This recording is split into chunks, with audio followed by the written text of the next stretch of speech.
تو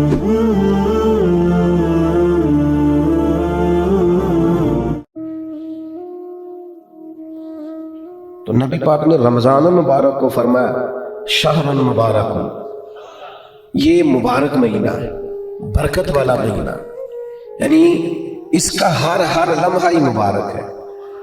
روزہ رکھے تو پھر بھی مبارک ہے، افطار کرے تو پھر بھی مبارک ہے۔ رمضان المبارک کے اندر کسی کو روزہ افطار کرائے تو پھر بھی مبارک ہے۔ اس ماہ نور و سرور کے اندر قرآن مجید تراویح میں سنائے تو پھر بھی مبارک ہے، پیچھے ہو کے سنے تو پھر بھی مبارک ہے۔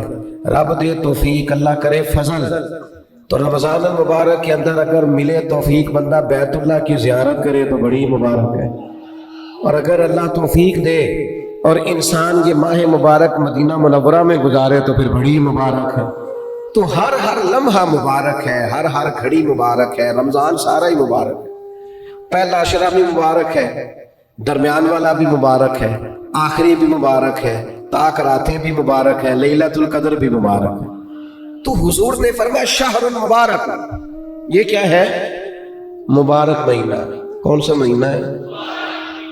یہ جتنے لوگ مایوس ہیں نا کسی بھی وجہ سے، خدا نہ خواستہ پریشان ہے کسی بھی وجہ سے، محسوس کرتے اب پیچھے رہ گئے کسی بھی وجہ سے، تو وہ یوں سمجھ لیں کہ یہ وہ مہینہ آ گیا ہے جس میں مبارک ہی مبارک ہے، جس میں کرم ہی کرم ہے، عطا ہی عطا ہے۔ اب پریشان نہیں ہونا، شہر المبارک ہو، یہ مبارک مہینہ آ گیا، برکت والا مہینہ آ گیا، اب کوئی پریشانی نہیں، کوئی پچھتاوا نہیں، کوئی پیچھے نہیں ہٹنا، کوئی کمزور نہیں پڑنا، یہ مبارک مہینہ، اس کو نبی کریم نے مبارک کہا۔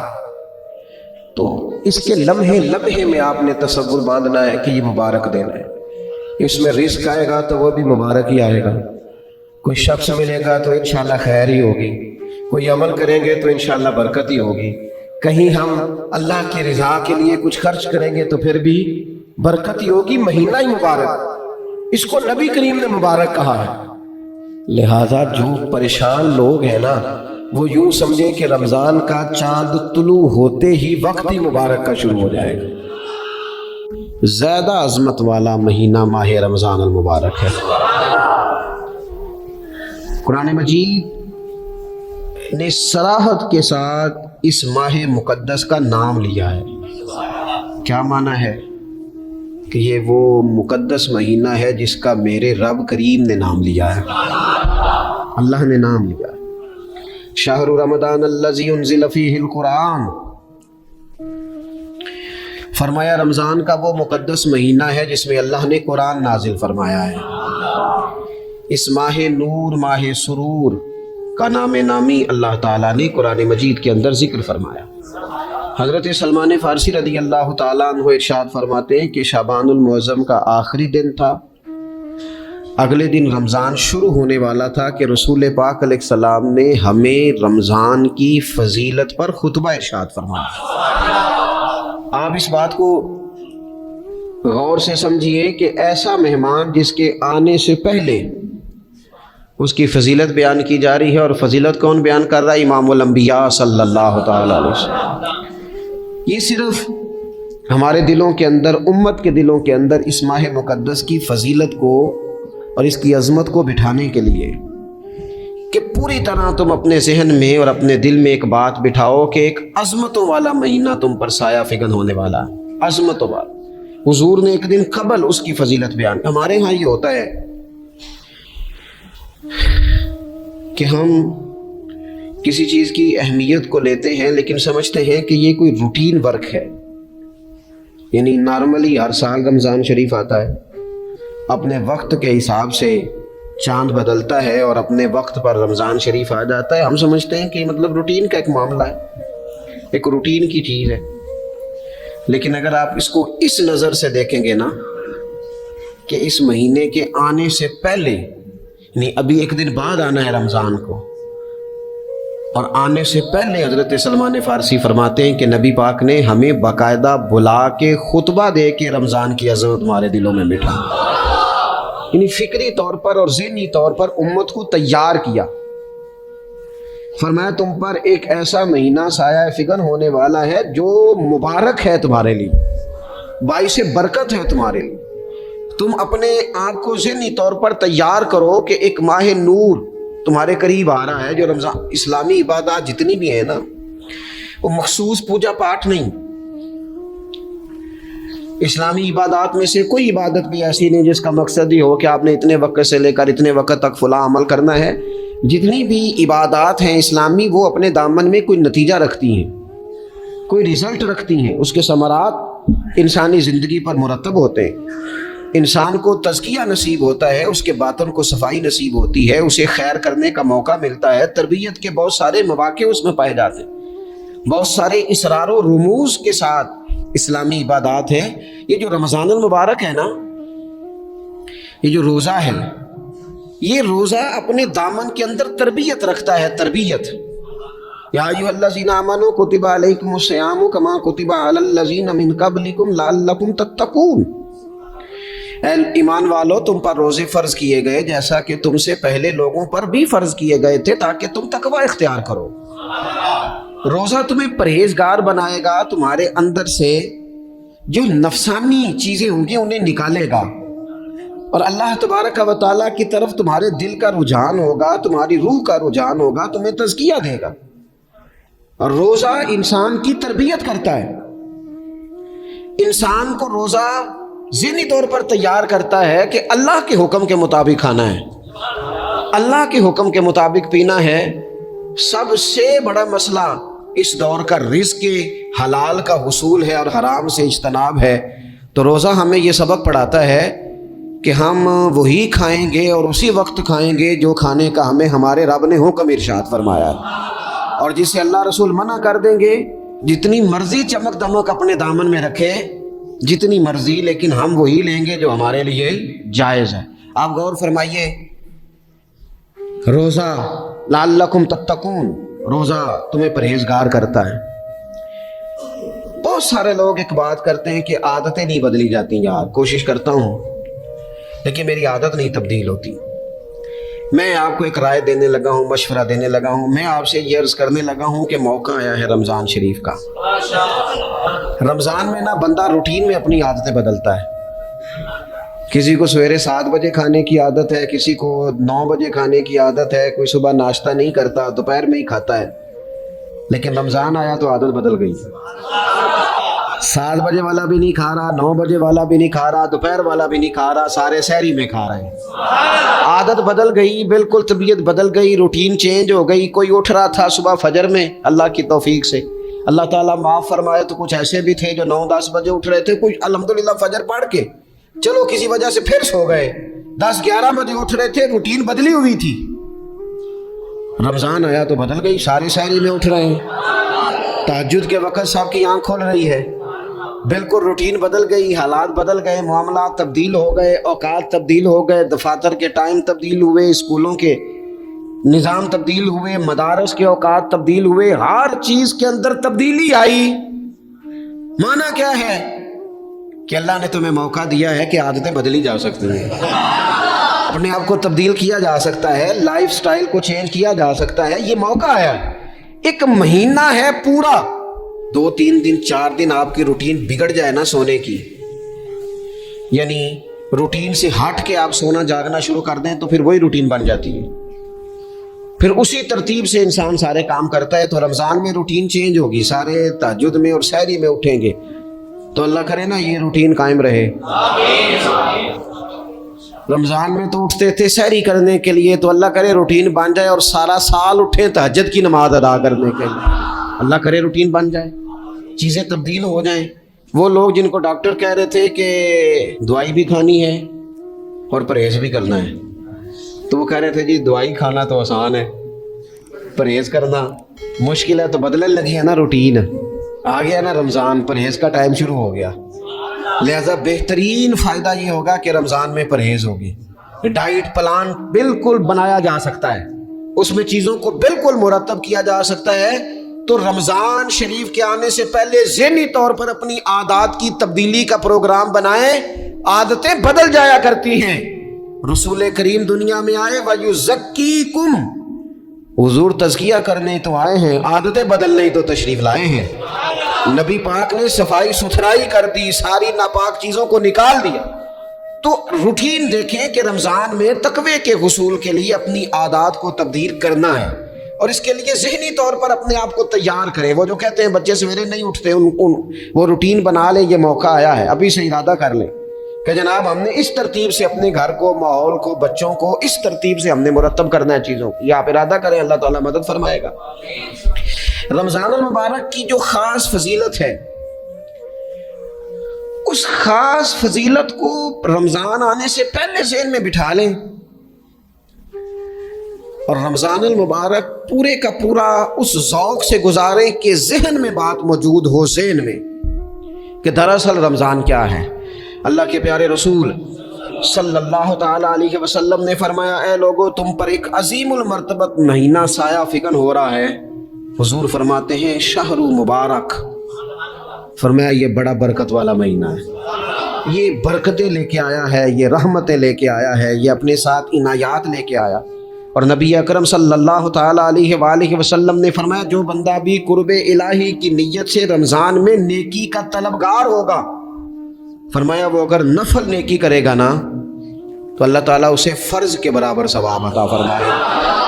اور حضور علیہ الصلوۃ والسلام فرماتے ہیں جو اس مہینے میں ایک فرض ادا کرے گا اللہ 70 فرضوں کے برابر اجر عطا کرے گا۔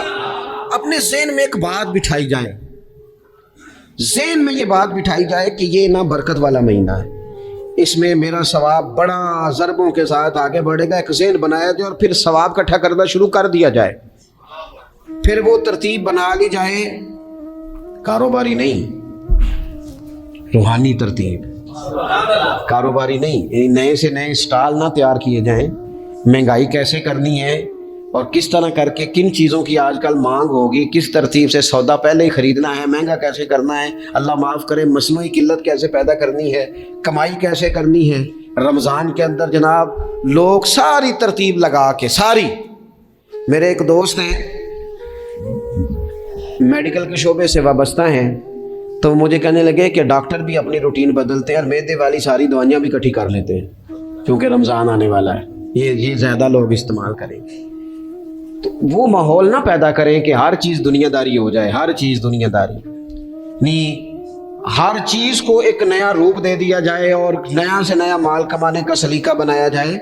میں اکثر کہا کرتا ہوں کہ رمضان تو اس لیے تھا نا کہ اس میں کم کھانا ہے، تھوڑا کھانا ہے، لیکن اگر بندہ کہے کہ میں نے صبح کا چونکہ کھایا نہیں لہذا اب شام کو اتنا کھانا ہے کہ ہفتے سے پہلے ڈاکٹر کے پاس بھی جانا ہے، میں نے وہ سارا پوری کرنی ہے روٹین، تو پھر وہ مقصد کو نہیں نہ سمجھا، پھر اس نے اس خوبصورتی کو نہیں پایا جو خوبصورتی اس کو دین دینا چاہتا تھا۔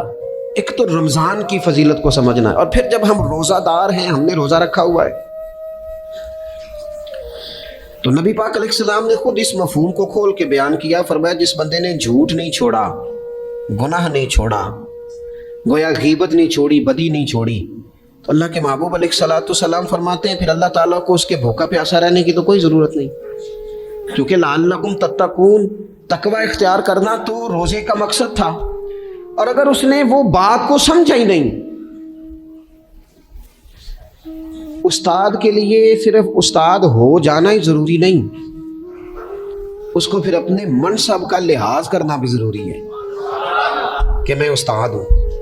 والد کا صرف والد ہو جانا ہی کمال نہیں، اس کو پھر اس منصب کے تقاضوں کو بھی سمجھنا چاہیے کہ اب میں ایک باپ ہوں، اب میں روٹین میں وہ آزاد نہیں ہوں کہ جہاں میرا جی چاہے گا جاؤں گا، جہاں میری طبیعت چاہے گی میں کھاؤں گا، جہاں میرا دل کرے گا میں وہ کام کروں گا۔ اب آپ سرپرست ہیں، سربراہ ہیں۔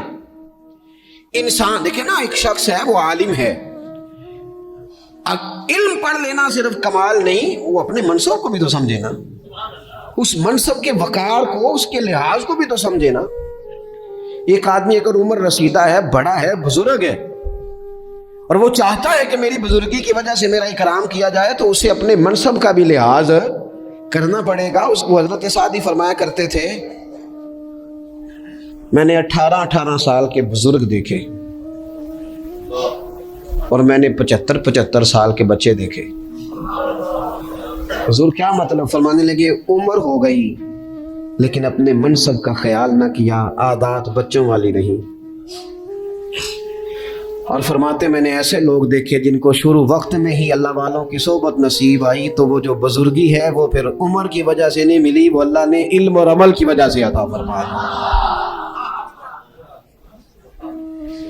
تو اپنے منصب کا لحاظ کرنا کہ میرا یہ منصب ہے، اسی طرح جب ہم نے روزہ رکھا ہوا ہوگا نا تو پھر ہم نے اس منصب کا بھی لحاظ کرنا ہے کہ میں روزے دار ہوں۔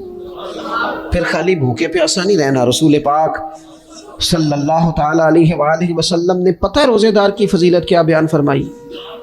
اللہ کے محبوب صلی اللہ تعالی علیہ وسلم فرماتے ہیں کہ رب فرماتا ہے ابن آدم کا ہر عمل اس کے لیے ہے، روزہ میرے لیے، اور فرمایا میں خود جزا دوں گا روزے کی، میں خود جزا دوں گا روزے کی۔ اور حضور فرماتے ہیں روزہ ڈھال ہے، جو شخص روزہ دار ہو وہ بےہودگی سے، فحش گوئی سے اجتناب کرے۔ اور اللہ کے محبوب صلی اللہ تعالی علیہ وسلم فرماتے ہیں اگر کوئی شخص اسے گالی دے، اگر کوئی شخص اس سے جھگڑا کرنا چاہے تو پتہ کیا جواب دے؟ اسے کہے بھائی میں روزے دار ہوں، میرے منصب کا تقاضا نہیں کہ میں تیرے ساتھ الجھوں۔ اور رسول پاک صلی اللہ علیہ وسلم فرمانے لگے اوہو اتنی بڑی بات۔ حضور فرمانے لگے، یہ صحیح مسلم کے لفظ ہیں، کریم محبوب فرمانے لگے مجھے اس رب کی عزت کی قسم جس کے قبضے میں محمد عربی صلی اللہ علیہ وسلم کی جان ہے، حضور فرماتے روزہ دار کے منہ کی خوشبو اللہ تعالیٰ کے نزدیک قیامت کے دن مشک کی خوشبو سے بھی زیادہ بکت والی ہوگی۔ اس کے منہ سے جو خوشبو آتی ہے قیامت میں مشک پیچھے رہ جائے گا، اور رب کی بارگاہ میں صرف روزہ دار کے منہ سے۔ اگر تیرے منہ کی خوشبو رب کو اتنی پسند ہے تو تجھے بھی تو اپنے منصب کا خیال ہونا چاہیے کہ میں نے روزہ رکھا ہوا ہے، میں روزہ دار ہوں۔ اور میرے نبی پاک علیہ السلام کے یہ دو لفظ ہیں نا، وہ صوفیاء ہیں نا، اللہ کے نیک بندے جو ساری زندگی تڑپتے رہے کہ کبھی یہ حقیقت منتظر نظر آنا لباس مجاز میں، کبھی مالک ایک دفعہ کبھی تیرا جلوہ ملے، کبھی یہ حقیقت منتظر نظر آنا لباس مجاز میں۔